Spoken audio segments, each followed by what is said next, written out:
एक विश्वास के साथ जब हम शिव महापुराण की कथा को, पार्वती जी ने हाथ में त्रिशूल लेकर कथा को श्रवण करना चाहा, कथा सुनने के लिए माँ जगतजननी बैठ भी गई, कथा चालू भी हो गई और कथा में मन भी लग गया। पार्वती जी का ऐसा नहीं कि चित्त नहीं लगा, हृदय लगा उनका कथा श्रवण करने।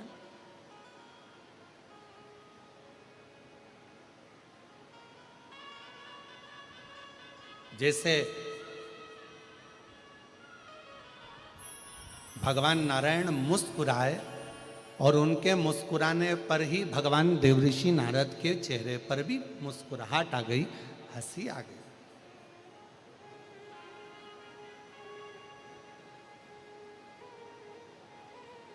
पूछा,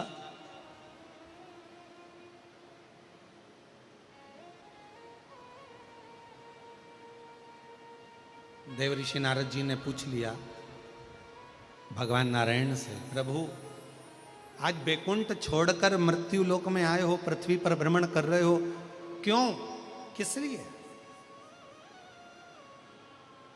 भगवान नारायण ने कहा कि मुझे इस पृथ्वी पर तप करना, साधना करना। तो भूमि कौन सी चुनी जाए?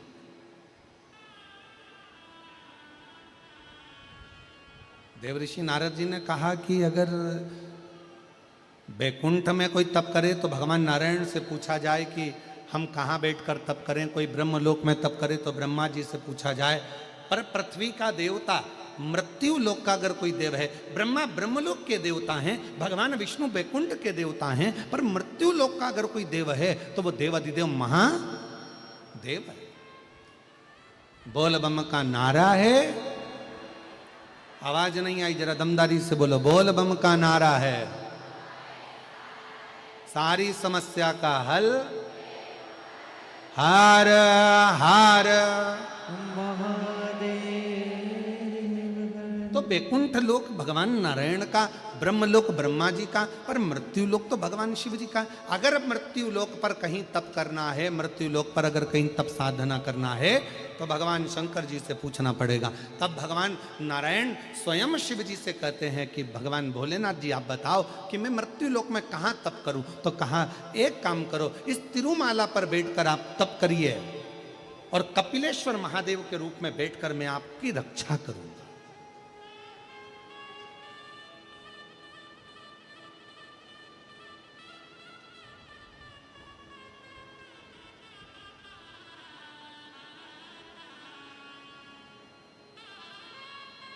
आप बैठो, तिरुमाला के शिखर पर भगवान नारायण बैठकर कपिलेश्वर महादेव के रूप में भगवान स्वयं शिव विराजमान हो गए। भगवान शिव, ऐसा कोई भगवान नारायण का तीर्थ बता दो जिस तीर्थ में शिव ना हो। बद्रीनाथ जाएंगे, केदारनाथ जी हैं।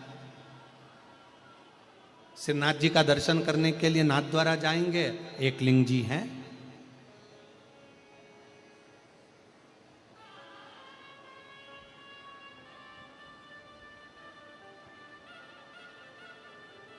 जगन्नाथ जी जाएंगे, महाबलेश्वर है। ऐसा कोई तीर्थ, द्वारका जी जाएंगे, नागेश्वर सोमनाथ जी हैं। मेरे नारायण भगवान शिव के बिना नहीं और शिव नारायण के बिना नहीं। पर संसार के लोगों ने भेद कर दिया बहुत, हम नारायण वाले हम शंकर जी का नाम नहीं लेंगे, हम कृष्ण वाले हम शिव जी का नाम नहीं लेंगे, हम शिव वाले हम नारायण का नाम नहीं लेंगे। पर शिव महापुराण की कथा कहती है कभी भेद ना करिए। देवताओं में सीधी सीधी सी एक बात है, गुलाब जामुन खाओगे भी तो पेट में जाएगी, बर्फी खाओगे तो पेट में जाएगी, जलेबी खाओगे तो पेट में जाएगी। अलग से पेट के अंदर कोई डिपार्टमेंट नहीं है कि गुलाब जामुन इधर जाएगी और जलेबी इधर जाएगी।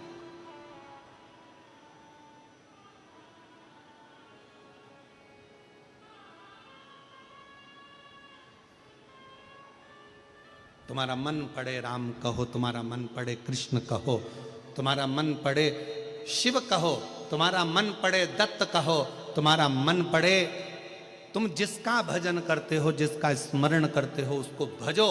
पर इतना जरूर याद रखो, शिव महापुराण की कथा कहती है कि विश्वास के साथ में भजो, भरोसे के साथ।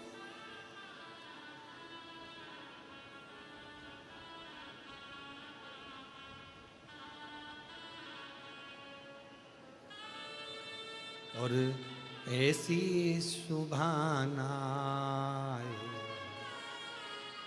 आए ना ऐसी शाम, ऐसी सुभाना आए ना ऐसी शाम, जिस दिन जुबां पे मेरी, जिस दिन जुबां पे मेरी आए ना शिव का नाम, ऐसी सुभाना आए ना ऐसी। शिव विश्वास का प्रतीक है, शंकर भगवान विश्वास का प्रतीक है। अगर राम जी की भी आराधना करना है तो शिव रूपी विश्वास का होना जरूरी है। और अगर भगवान कृष्ण की आराधना कर रहे हो तो शिव रूपी विश्वास का होना जरूरी है।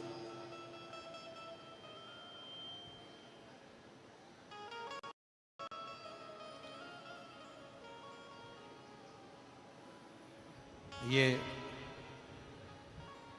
भूतड़ा परिवार में हमारा दूसरी बार आगमन हुआ है। पहले जब स्वर्गीय श्री रामनिवास जी भूतड़ा जी थे, स्वर्गीय श्रीमती शकुंतला देवी जी भूतड़ा जी थी,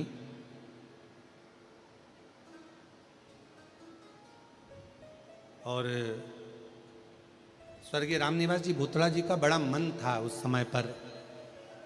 उस समय शरीर में थोड़ा उन्हें कष्ट भी था, रोग ग्रसित था थोड़ा सा, पर उनका बड़ा मन था। तो उन्होंने उस समय पर अपनी धर्मपत्नी श्रीमती शकुंतला देवी जी से कहा कि सीवर वाला महाराज की कथा सुनना है शिवपुराण। और श्रीमती शकुंतला देवी जी ने फिर अपने पुत्र से और पुत्र वधू से कहा, बेटियों से कहा, और मैं धन्यता देता हूँ ऐसे बेटे बहुओं को, ऐसी बेटियों को, पूरे परिवार को। उन्होंने तुरंत उसी समय पर कह दिया कि कथा हो। अब शरीर कष्ट था तो बड़ा विशाल पंडाल या विशाल रूप में उस कथा का आयोजन नहीं किया गया। घर पर ही एक पंडाल लगाकर उस कथा का श्रीनाथ जी का दर्शन करने के लिए नाथ द्वारा जाएंगे। एक लिंग जी हैं,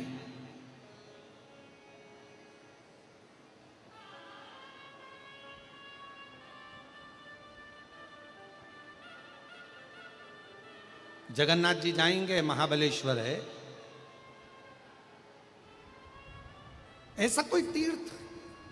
द्वारका जी जाएंगे, नागेश्वर, सोमनाथ जी हैं। मेरे नारायण भगवान शिव के बिना नहीं और शिव नारायण के बिना नहीं। पर संसार के लोगों ने भेद कर दिया बहुत। हम नारायण वाले, हम शंकर जी का नाम नहीं लेंगे, हम कृष्ण वाले, हम शिव जी का नाम नहीं लेंगे, हम शिव वाले, हम नारायण का नाम नहीं लेंगे। पर शिव महापुराण की कथा कहती है कभी भेद ना करिए। देवताओं में सीधी सीधी सी एक बात है, गुलाब जामुन खाओगे भी तो पेट में जाएगी, बर्फी खाओगे तो पेट में जाएगी, जलेबी खाओगे तो पेट में जाएगी। अलग से पेट के अंदर कोई डिपार्टमेंट नहीं है कि गुलाब जामुन इधर जाएगी और जलेबी इधर जाएगी।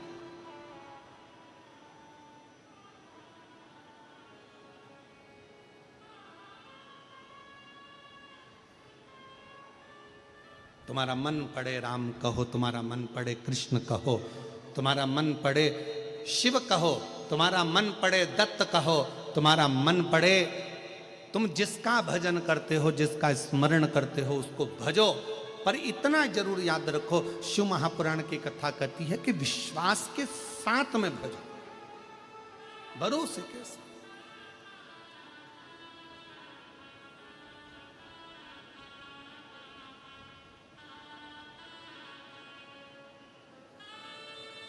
और ऐसी सुभाना पंडालों में भरे हुए बैठे हुए हो, आपके अंदर कई कई माताएं, कई कई भाई लोग तो खड़े हुए हैं, नहीं है जगह, बैठे हैं। कहाँ बैठे? जगह भी नहीं है तो खड़े हैं वो लोग।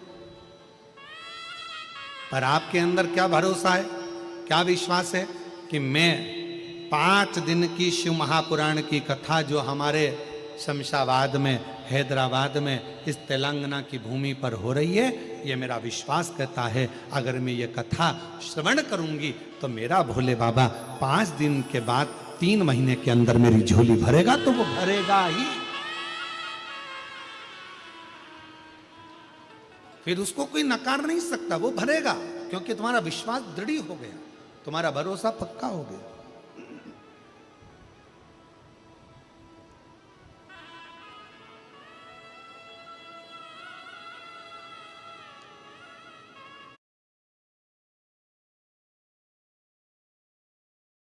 उनकी नहीं सुनता। हमने कहा एक कथा हमारे काशी खंड में मिलती है कि एक ब्राह्मण शिवजी के मंदिर में रोज भगवान को जल चढ़ाता था, रोज शिव की आराधना करता था, रोज भगवान शंकर की पूजन करता था। रोज जो शिव जी की आराधना करने आता उसका झोली बाबा भर देता, जो शंकर जी की आराधना करने आता भगवान भोलेनाथ से जो मांगता उसको वो मिल जाता। पर पुजारी जी भगवान शंकर की आराधना में लगे रहते, एक लोटा जल चढ़ाते, मंदिर की सफाई करते, पूजन करते, अर्चना करते, बेलपत्र वगैरह सारा निर्माल्य का सामग्री एकत्रित करते, विसर्जन करते, पर उनका कोई सुनता नहीं।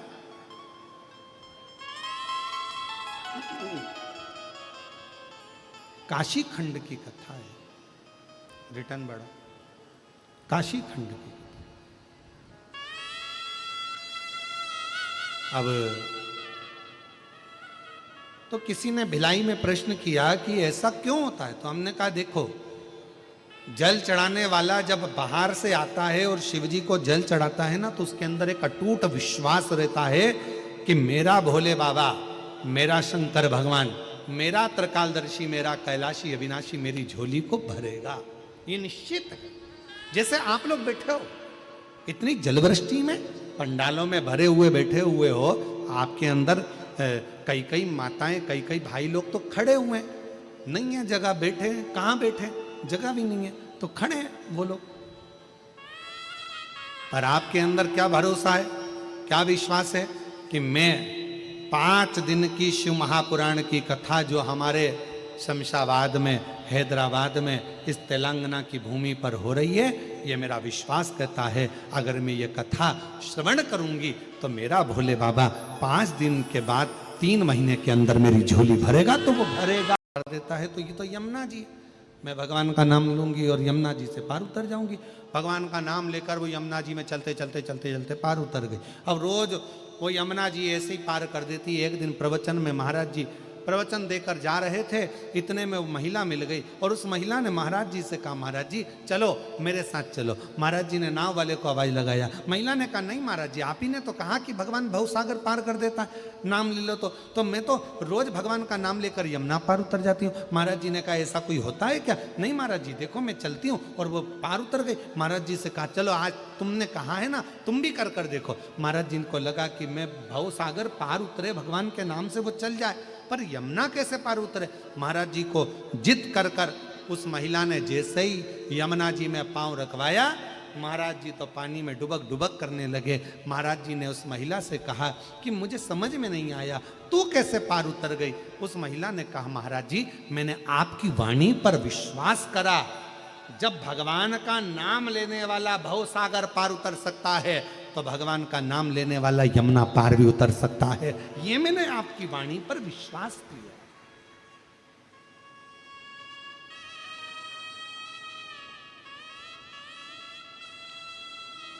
आप कितना भरोसा करते हैं भगवान पर, कितना विश्वास,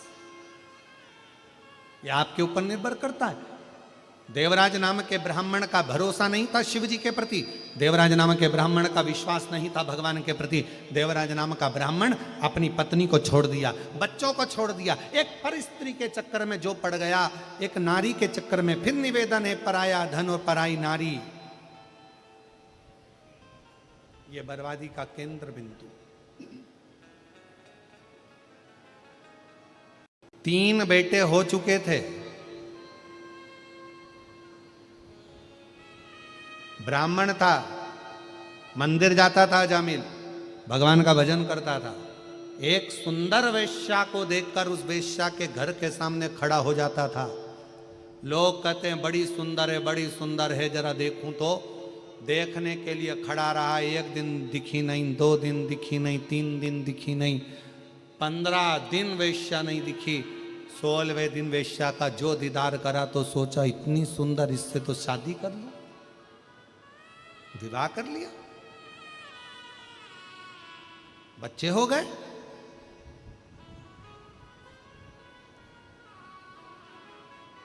पर भगवान को चिंता लगी, ये मेरा भक्त है, कुछ भी है, भले इसने वेश्या से शादी कर ली पर मेरा भक्त है।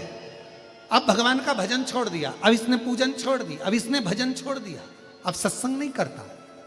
भगवान को चिंता लगी, मेरा है, पूर्व में तो करा है ना, पहले तो करा है ना, अभी निभाना पड़ेगा मुझे। भगवान ने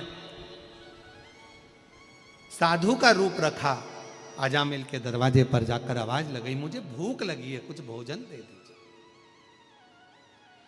अजामिल ने कहा, हमारा घर, मेरी धर्म पत्नी वैश्या है और तुम वैश्या के घर का हाथ का भोजन करोगे, ये अच्छी बात नहीं है, तुम बहुत ऊंचे संत दिख रहे हो, मैं नहीं दे सकता।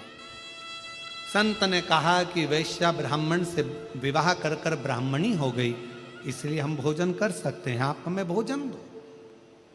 पर मैं भोजन तो दे दूंगा पर दक्षिणा नहीं दूंगा।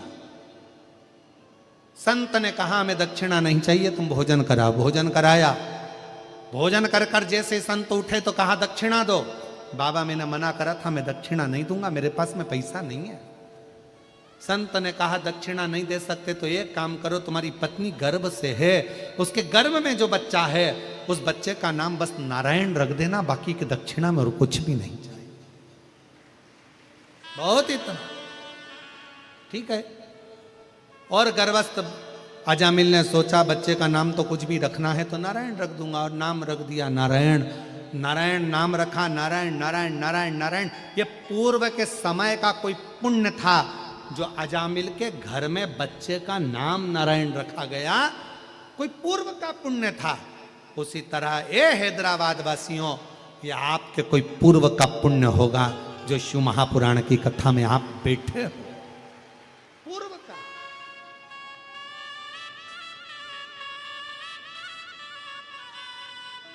आज का नहीं। देवराज नाम का ब्राह्मण यदि शंकर जी के मंदिर में पहुंचा है, याद रखना, शिव जी के मंदिर में आप जा रहे हो, शंकर जी की कथा में आप जा रहे हो, शिव के शिवालय में आप जा रहे हो, भगवान शंकर की कथा में आपका चित्त, आपका मन, आपका हृदय शिव की भक्ति में लगा हुआ है, समझ लेना कोई पूर्व के जन्म का पुण्य हमारा प्रकट हुआ। तो आज हमारे इस पुण्य के कारण हम भगवान शंकर की विरल भक्ति को प्राप्त कर रहे हैं। एक बच्चा गुल्लक को भरता है, फोड़ता है तो गिफ्ट लेकर आता है।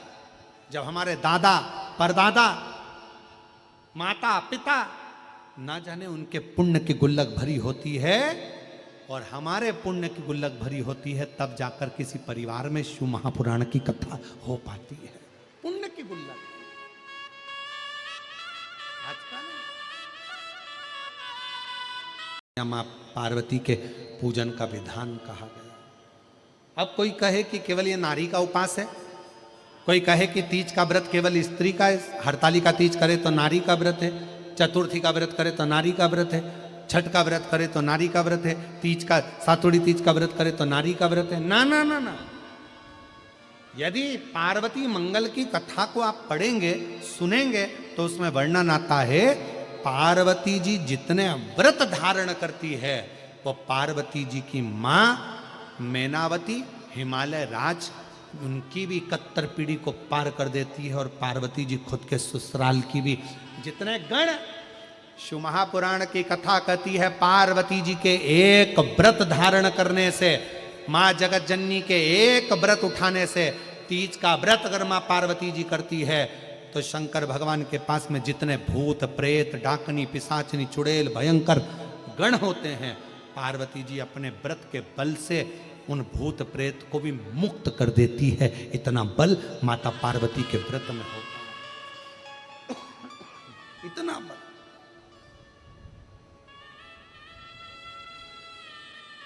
एक व्रत साधना में इतना बल होता है। एक पत्र है, अच्छा है,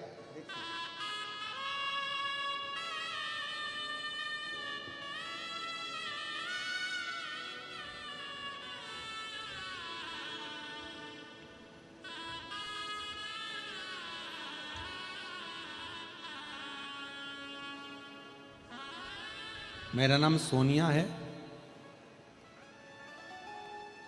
मैं उत्तर प्रदेश के जिला सहारनपुर के गांव नया गांव की रहने वाली हूँ। कहीं बैठी हो तो हाथ हिला सकती हैं, आप ही हैं, आइएगा, एक बेलपत्र ले जाइएगा। भोलेनाथ की कृपा का क्या गुणगान करूं। प्रभु ने 2 कृपा ऐसी की है जो मेरे लिए सिर्फ सपने के समान। मेरे पति कई वर्षों से सरकारी नौकरी की तैयारी कर रहे थे पर सफलता नहीं मिल रही थी। मैं भगवान भोलेनाथ को बहुत मानती हूँ। एक बार मेरी बहन सीहोर भागीरथ जी गंगा जी को लेकर आए थे और वो गंगा में ना जाने कितनों ने गोता लगाया, कितनों ने डुबकी लगाई और अपने जीवन को कृतार्थ कर लिया।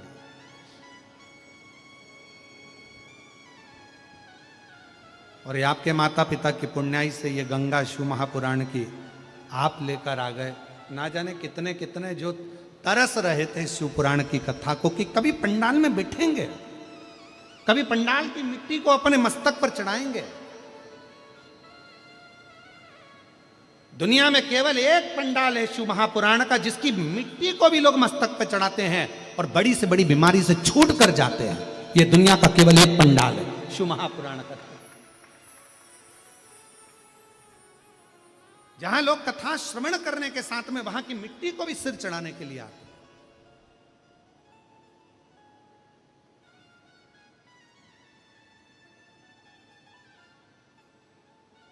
कोई पूर्व का पुण्य फल हमारे आनंदमय भाव में लेकर आ गया। शिव कथा कर रही है, देवराज नाम के ब्राह्मण की माता का पूर्व का पुण्य था जो देवराज को मंदिर तक खींच कर ले गए।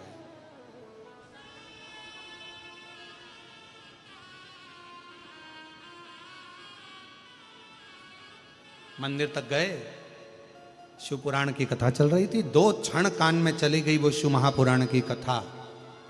शरीर में ताप पड़ रहा था। देवराज को लगा कि महाराज जी तो कथा में हर हर महादेव चिल्ला रहे, उनको गुस्सा आ गया क्योंकि सिर चढ़ रहा था, बुखार आ रहा था, शरीर में कष्ट था। जब शरीर में रोग होता है, कष्ट होता है तो भगवान का भजन नहीं सुहाता।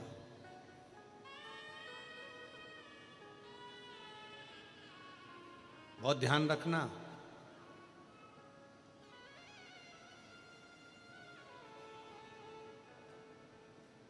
शरीर में रोग होगा तो भोजन छूट जाएगा, मन में रोग होगा तो भजन छूट जाएगा। थोड़ा सावधानी रखना। शरीर में रोग बढ़ा, शरीर में ताप बढ़ा, शरीर में रोग बढ़ा तो भोजन छूट जाएगा, भोजन नहीं पाएगा। आज मेरा मन नहीं कर रहा भोजन का, भूख नहीं लग रही डॉक्टर साहब, भोजन नहीं भा रहा, मेरे को समझ में नहीं आ रहा। इतना अच्छा भोजन घर में बनता है पर मेरे को भूख नहीं लगती, भोजन नहीं भाता, मुझे भोजन अच्छा नहीं लग रहा। शरीर में रोग बढ़ा, भोजन छूट गया। मन में रोग बढ़ा, मन में कौन सा रोग? तो कहा अहंकार का रोग, अभिमत्ता का रोग, अहमता का रोग, लोभ का रोग, तृष्णा का लोभ। ये रोग जब बढ़ गया, मोह का रोग बढ़ गया तो फिर भजन नहीं सुहाता। मुझे भजन अच्छा नहीं लग रहा, मुझे कथा अच्छी नहीं लग रहा, मेरा मन नहीं लग रहा, मन नहीं लग रहा। ये रोग है, लग गया शरीर।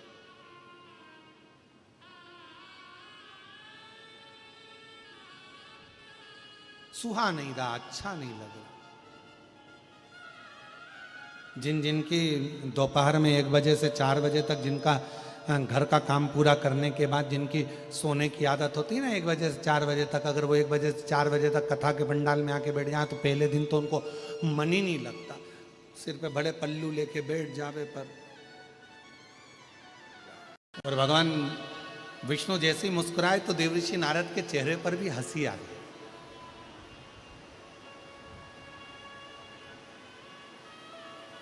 शिव महापुराण कहती है ये दुनिया का सबसे बड़ा गिफ्ट है, आपके चेहरे की प्रसन्नता। और केवल एक मनुष्य ही है 83,99,999 योनियां काटने के बाद जो ये 84,00,000वें नंबर की योनि जो मनुष्य की मिली है ना, केवल 83,99,999 योनियां, जितनी भी योनियां काटे हो, कोई सी भी ऐसी योनि नहीं है जिसमें तुम मुस्कुराओ हंसो।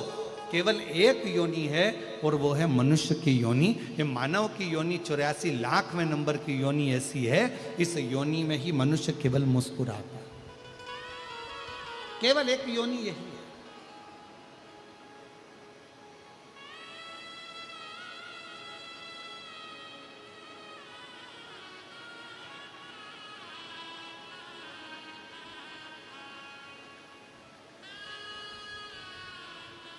ब्रजगोपाल भैया, हम आपकी एक बात कहना चाहेंगे हैदराबाद के इस पवित्र प्रांगण में कथा के। कल हम जब आ रहे थे तो सभी लोग अपना अपना सुना रहे थे गाड़ी के अंदर कि गुरुजी इतना पानी गिर रहा है, ऐसा पानी गिर रहा है, कीचड़ हो गया, पानी भरा गया। ने भी अमर कथा सुनने का प्रयास किया।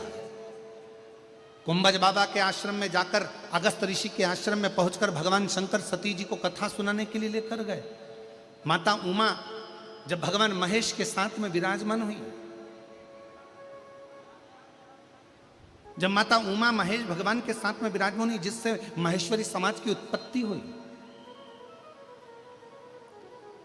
उस समय पर भी भगवान महेश ने माता उमा को अमर कथा सुनाने का प्रयास किया।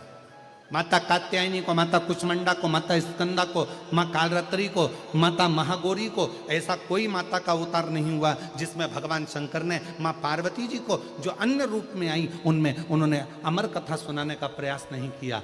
पर आखिरी बिंदु था भगवान शंकर का पार्वती जी को अमर कथा सुनाना, क्योंकि शिव चाहते थे अब यह पार्वती फिर जन्म ना ले, बार बार मृत्यु के काल में ना पड़े, इसको एक बार ऐसी कथा सुना दूं जिसको सुनकर ये अपनी जिंदगी की अमरता प्राप्त कर ले।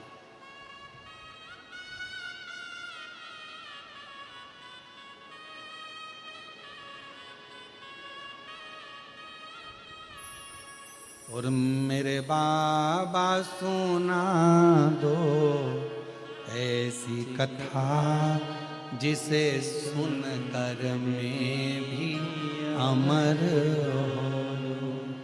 भोलेनाथ सुना